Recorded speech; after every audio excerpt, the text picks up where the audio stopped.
Salut les devins, c'est Saikyo. Je voudrais revenir avec vous aujourd'hui sur un sujet qui vous a beaucoup interrogé, je le sais, étant donné que vous m'avez partagé vos propres interrogations, et je vous en remercie vraiment, concernant cette fameuse image et de manière générale cette thématique du tournoi du pouvoir numéro 2.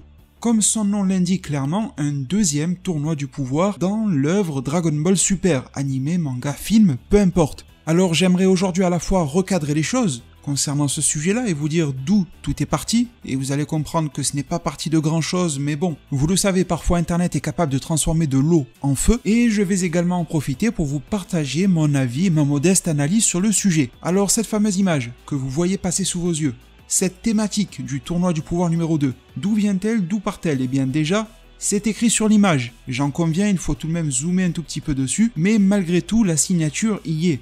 Signature car c'est un fanart de la part du dénommé ADB3388 et qui ne s'en cache absolument pas. Je tiens d'abord à vous dire qu'il n'a pas essayé de faire passer cela pour de l'officiel, c'est simplement un fanart comme il en pose beaucoup sur sa page DeviantArt, sauf que celle-ci a étrangement buzzé beaucoup plus que les autres. Peut-être pour répondre à un besoin, un appétit, un manque de la part de la communauté de fans Dragon Ball d'avoir de la nouveauté ou de voir certaines choses revenir en mode 2.0 dans l'œuvre. Alors voilà, les choses sont claires, c'est un fanart.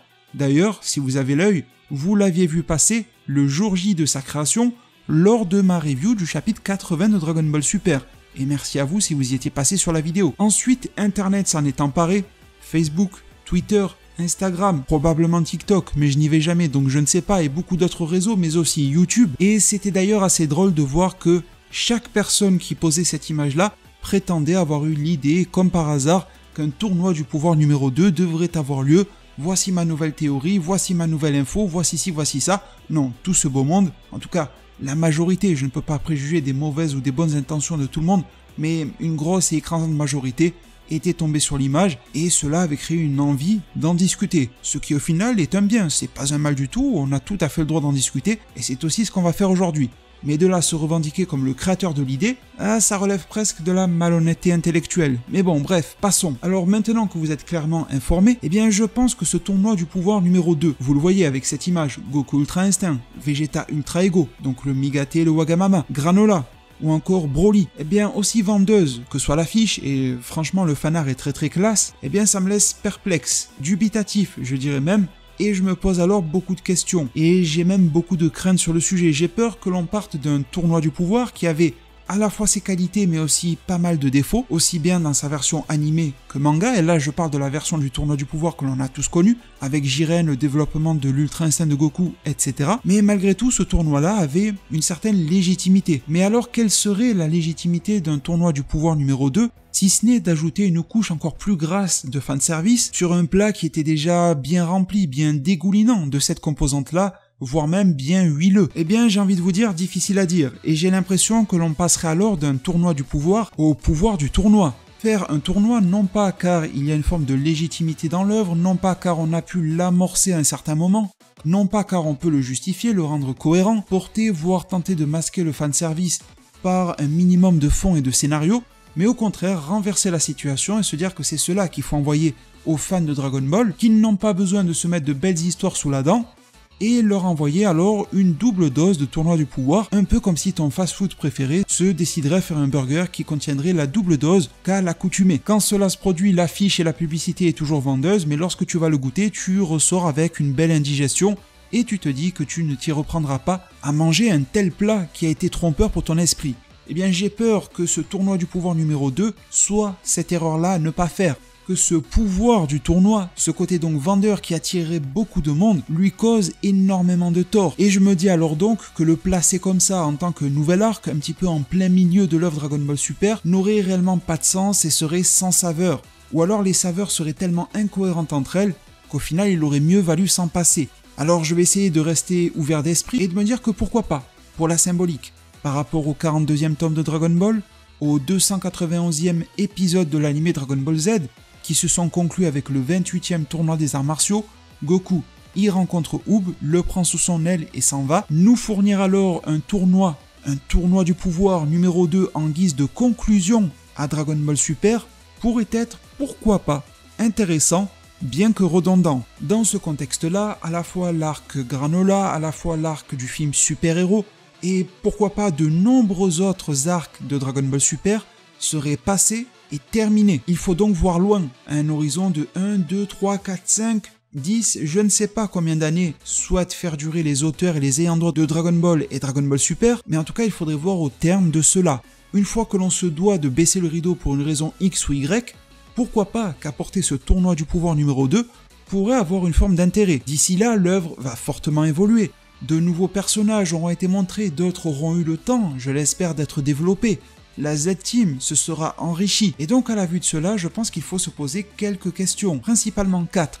La première, c'est quand doit avoir lieu ce tournoi du pouvoir numéro 2, et je viens d'y répondre. À la fin de Dragon Ball Super, ça me paraît relativement raisonnable, tandis qu'avant, plutôt indigeste. La deuxième question, c'est qui y participerait, notamment pour la team numéro 7, l'équipe de l'univers 7. Alors je vais vous confier ma liste des prétendants pour participer au tournoi du pouvoir numéro 2, qui sera d'un niveau bien plus relevé que le premier. On mettrait de côté des espèces d'oiseaux écossais en kilt, on mettrait de côté, même si je l'aime profondément ce personnage-là, des Kame Sennin, ou encore des espèces de sosies de gros tas de morve. On met tout ça de côté, on se dit que chaque univers enverra du très très lourd, et pour la team de l'univers 7, j'y verrai donc y participer Goku, qui aura parfait son entraînement à l'Ultra Instinct, qu'il aura totalement et finement maîtrisé, et qui devra faire face à des adversaires tout aussi redoutables, Jiren, Hit, ou alors d'autres comme Toppo. Toppo qui a la double chance de devoir succéder à Vermoud, et peut-être que ça sera déjà fait à ce moment-là, mais il vaudrait mieux que non pour lui s'il veut participer en tant que mortel au tournoi, mais qui a aussi la double particularité d'être entraîné par Margarita. Donc une formation de Hakaishin et d'ange dans un seul personnage. Mais bon, trêve de parler des autres univers, concentrons-nous sur le 7ème, son acolyte Vegeta, avec la maîtrise totale et parfaite de l'Ultra Ego, le Wagamama de Gokui, et pourquoi pas donc, si la fusion est toujours autorisée, une possibilité à la fois de Gogeta et de Végéto, une des deux suffira bien sûr, mais c'est à leur guise. La présence de Broly me semble être plus que nécessaire, tel que sur ce fan art, et je pense d'ailleurs que sa transformation doit évoluer d'ici là, et qu'elle ne sera pas forcément celle du fan art, quelque chose de plus ressemblant peut-être au Super Saiyan 4, avec bien sûr ses distinctions, ses particularités, ses nouveautés, une forme, j'en avais déjà parlé sur ma chaîne, qui mixerait à la fois le Ikari, qui est l'internisation du pouvoir de Ozaru, mais aussi son pouvoir de légendaire. Une fois qu'on mixerait les deux, ça l'amènerait à un simili Super Saiyan 4. Le personnage de Granola me paraît tout à fait pertinent aussi, mais attention, il n'est censé vivre que 3 ans désormais dans l'œuvre, et après ça, suite au vœu qu'il a fait auprès de Torombo, c'est terminé. Donc il pourrait y avoir des changements, un autre vœu, un sauvetage in extremis, mais en termes de chronologie, attention. Mais cela nous fait 4 personnages, mais une équipe au tournoi du pouvoir, en tout cas dans le premier, est composée de 10 personnages.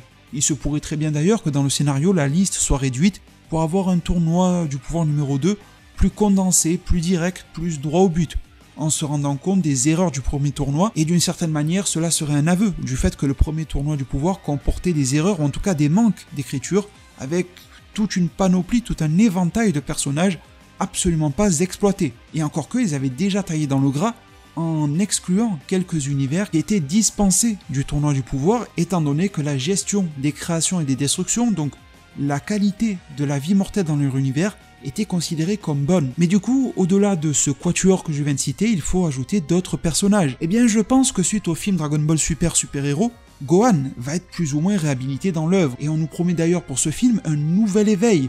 On ne nous a pas dit que c'était pour Gohan, ça peut être pour Pan, ça peut être pour Gohan, ça peut être pour Piccolo, pour beaucoup de monde, mais je pense que Gohan aura droit à quelque chose dans Super Héros, donc il me semble tout à fait apte à participer à la deuxième itération du tournoi, et plus légitime qu'il ne l'était au tout premier. Je pense aussi au personnage de Merus, l'ange, l'apprenti ange, devenu mortel.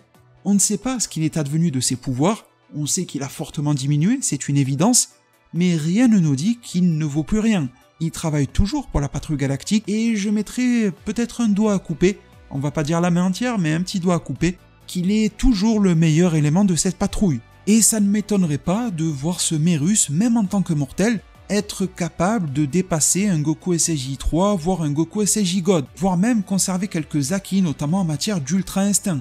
Ça ne voudrait pas dire qu'il a le niveau qu'il avait auparavant, et encore moins celui de Whis, voire même inférieur à Goku Ultra Instinct, mais un atout et un apport intéressant. Cela nous fait 6 personnages. Eh bien je vais faire d'une pierre deux coups en vous parlant d'un duo, qui est attendu par beaucoup de monde, moi y compris dans Dragon Ball, en tout cas que l'on a déjà eu, mais qui est oublié depuis un bon moment, le duo Goten et Trunks. Outre la possibilité de la fusion pour former Gotenks, d'ailleurs, voir Gogeta et ou Végétaux s'allier à Gotenks sur un champ de bataille serait juste merveilleux. Ça me rappelle une carte, Super Battle en japonais ou Le Grand Combat en français. J'essaierai de vous l'afficher, une de mes cartes préférées, même si elle n'est pas extrêmement rare ou autre. Mais je trouve vraiment le visuel génial. Mais je pense qu'à ce stade-là de l'œuvre, ces deux jeunes seront purement devenus des adultes, qu'ils auront connu des évolutions, peut-être déjà amorcés par le film super-héros, mais aussi par les arcs suivants, et qu'ils se seront eux aussi, de manière tout à fait naturelle, éveillés à de nouveaux pouvoirs. À la fois parce que c'est logique dans l'œuvre, mais surtout de par la pression des fans. Je pense que les ayants droit de DBS essayent de répondre le plus possible aux attentes des fans, à tort ou à raison, à vous de me le dire en zone commentaire, mais amener une femme Broly Kale, amener Broly vers évoluer Goku et Vegeta vers des formes à la Whis, à la Beerus et tout ça, je pense que c'est pour répondre à la demande des fans, chose que Toriyama ne faisait pas vraiment à l'époque. C'est pour ça que je me questionne sur le bon sens de tout cela. Mais bon, une chose est sûre, c'est que l'on va droit dedans. Et je pense alors que des efforts de réhabilitation de Goten et Trunks vont être faits, comme cité à l'instant, ils vont devenir adultes dans l'œuvre. Donc à la poubelle, tous ceux qui pourraient leur poser des problèmes, comme le fait de voir des enfants se battre ou des choses comme ça. En parlant d'enfants, il y en a deux qui vont aussi prendre de l'âge, à savoir Pan et Oob, qui vont venir clôturer mon équipe pour la Team 7. Alors je mets Bras de côté, parce que pour le moment je ne sais pas vraiment quel rôle lui sera attribué. On oublie Bras de DBGT bien sûr. Si l'on en reste à Dragon Ball, on ne connaît pas grand chose de elle, donc difficile de miser sur ce personnage. Alors cela se fera au détriment de Piccolo, malheureusement, mais je pense qu'il n'aura pas le niveau pour ce tournoi. Il pourra toujours être utile en amont, par exemple au niveau de la stratégie ou autre, mais je pense que voir une association Goku, Gohan, Pan, cette association intergénérationnelle, on y ajoute bien sûr Goten, ça serait un réel petit bonbon pour Dragon Ball Super, sans compter les duos qu'elle pourrait former, Pan Goku, Pan Gohan, Pan Goten. Il y a beaucoup de belles choses à nous proposer avec ce personnage-là, qui va avoir sa belle dose de traitement dans le film super-héros une fois de plus. Les arcs suivants devraient venir sublimer cela, elle devrait gagner en maturité, en popularité auprès de nous, lecteurs, spectateurs, fans de DBS pourquoi pas. Je pense que c'est un personnage d'avenir, je pense que c'est un personnage sur lequel il compte construire et appuyer la nouvelle génération, chapeauté sûrement par Gohan, mais avec le centre et la caméra posée sur elle, Goten et Trunks qui gravitent autour, Goku Vegeta qui prendront petit à petit du retrait. Il me semble alors tout à fait naturel qu'elle ait sa part belle durant ce tournoi. D'un autre côté, il y a le disciple de Son Goku, à savoir Oob, la réincarnation de Majin Buu. Il y a d'énormes et de très belles choses à faire avec celui-ci. Déjà par le lien qui l'unit ou qui va l'unir à son maître au combat, on a vu que c'était un lien qui allait se renforcer, même si ce n'est pas canon, mais c'est quand même par Akira Toriyama dans l'œuvre Neko Majin Z, où l'on voit Oob pendant son entraînement avec Goku, en tout cas pas pendant l'entraînement en soi, mais sa vie en dehors de l'entraînement, lorsqu'il revient voir Chichi, etc. Et Oob est donc très proche de Son Goku. Les pouvoirs qu'il peut développer à la fois par rapport au Daikaioshin, par rapport à Majin Buu, par rapport au Ki divin, ce sont des choses introduites par Dragon Ball Super et qui à mon sens peuvent être importantes. Et qui me rappellent un petit peu ce qui est en train de se développer depuis un moment, mais en ce moment ça a vraiment sa part belle, en tout cas en février 2022, lorsque cette vidéo sortira, dans le fan manga Dragon Ball Multiverse, avec ce fameux Super Buu, l'espèce d'omniscient, omnipotent, je ne sais quoi, qui en tout cas profite à la fois de ses absorptions, mais surtout de ses pouvoirs magiques et autres, pour avoir la main mise sur un tournoi. Alors je ne pense pas que Oob va la jouer fine de cette manière-là, mais je pense que ses pouvoirs spéciaux apporteront ce que Majin Buu n'a pas apporté au tournoi du pouvoir numéro 1. Il a été remplacé par Freezer, et je vous l'avais dit, je pense que Majin Buu a été évincé parce que trop important, non pas en force brute, mais trop contraignant du moins de par ses capacités spéciales. J'en avais longuement parlé à l'époque, ça remonte désormais, mais il peut absorber des personnages, donc affaiblir les équipes adverses, s'améliorer lui-même, améliorer son équipe, gagner en intelligence, en puissance, soigner ses alliés, transformer des personnages en bonbons et je ne sais quoi, et Oob pourrait apporter cela. Et cette fois-ci, ça deviendrait plus facile d'apporter de tels pouvoirs au tournoi, car les adversaires auraient aussi musclé leur jeu entre-temps.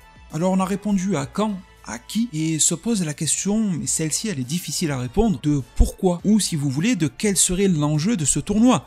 Alors vous me direz, il n'y a pas besoin d'une réelle raison pour avoir un tournoi, d'ailleurs les Tenkaichi Budokai sur la Terre n'ont pas de motif réel et sérieux à part le plaisir de la compétition d'en organiser un. On est d'accord, mais à l'échelle des univers, des Zeno, du Daishinkan et j'en passe, normalement il est censé y avoir quelque chose derrière. Peut-être même quelque chose qui met en mauvaise position les univers qui y participent, comme la destruction de leur univers. Mais maintenant que tout le monde est pote avec Zeno, qu'ils se sont tous entendus durant le tournoi du pouvoir, que la leçon est relativement bien passée par rapport à la gestion des univers, même si Beerus continue de dormir, mais bon, soit, passons. Qu'est-ce qui pourrait motiver ce tournoi-là dans l'œuvre, et quel serait l'enjeu pour l'univers 7 à y participer, et qu'est-ce qui nous captiverait à le suivre, si ce n'est le plaisir du combat? Eh bien, croyez-moi que cette question est bien complexe à répondre. C'est pour cela d'ailleurs que je me permettais de le mettre en fin de Dragon Ball Super. C'est la fin, pas forcément besoin d'avoir un gros enjeu, on peut le lancer sur le ton un peu plus de la rigolade et de la détente, même si tout le monde utilisera ses plus grands pouvoirs, mais je me dis que pourquoi pas, d'ici cet horizon du tournoi du pouvoir numéro 2, d'autres univers seront en jeu. On a par exemple les 6 univers détruits.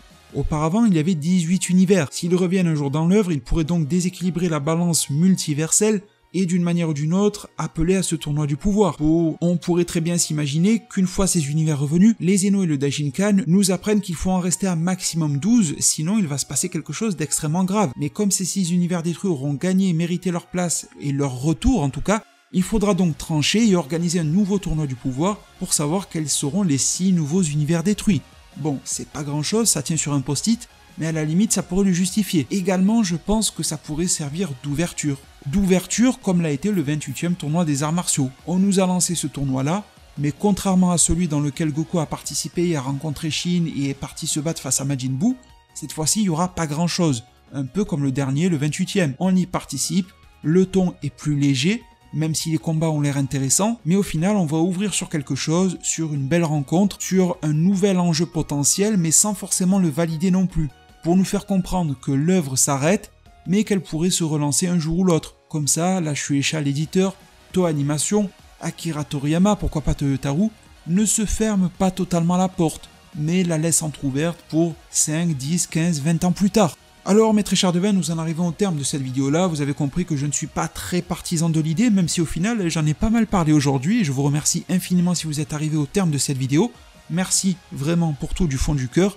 La parole est plus que jamais à vous en zone commentaire ci-dessous. N'hésitez pas d'ailleurs à manifester votre contentement ou mécontentement sur YouTube en mettant un maximum de pouces vers le haut. Vous connaissez mon avis bien tranché par rapport à la disparition du compteur de dislikes. Ils sont moins visibles désormais, mais libre à vous d'en mettre si le cœur vous en dit. Merci en tout cas du fond du cœur d'avoir été là aujourd'hui avec moi, de l'être de manière générale sur ma chaîne YouTube, et pour cela pensez d'ailleurs à vous abonner et activer la cloche si ce n'est pas déjà fait. Prenez tous extrêmement bien soin de votre futur, et à plus pour de prochains arts divinatoires.